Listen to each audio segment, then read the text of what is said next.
Yeah, no, so just to kind of start off, I guess the first question was the timing. And so it definitely was hard kind of balancing high school and all the different things you're doing at the same time. It's a busy time, but I really loved it. And I'd always given all that time to dance. So this kind of became my new passion of what I like to work on. Kind of when I wasn't doing anything else, that's what I would do. So I kind of made the time for it. And I also put aside a lot of my summers. I would just work over the summer and try and get as much of the project as I could done so that then it was during the year I could focus more on the reading and kind of the ideation and then do all the experiments over a really condensed period of like Christmas break and over the summer.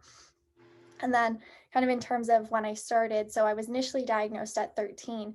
And so that's kind of when I started that actually thinking, okay, I want to actually do this because I had always done science fair in the past. I had done a project on like cupcakes and looking at how if you change the flour types, which one gives you the best cupcake.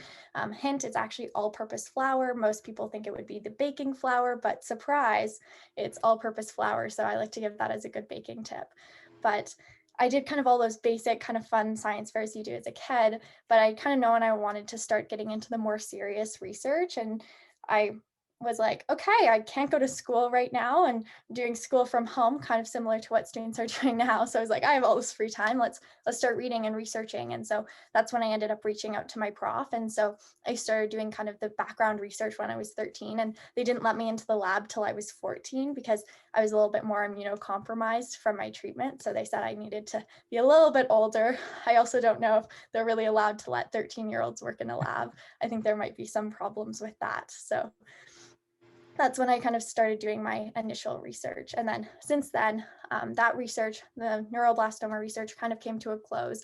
I know some of the data went to helping towards some of the clinical trials that were running for the drugs on other tumors. And so I know that it kind of ended up going some places in regards to clinical trial use. And then since then, I've done a couple other projects. I did a project on medulloblastoma last year, and a couple years ago, I also did one on neurocutaneous melanocytosis, which is a really rare brain tumor. And there's only actually a couple cell lines even available in the world. So it's a pretty rare one and pretty interesting.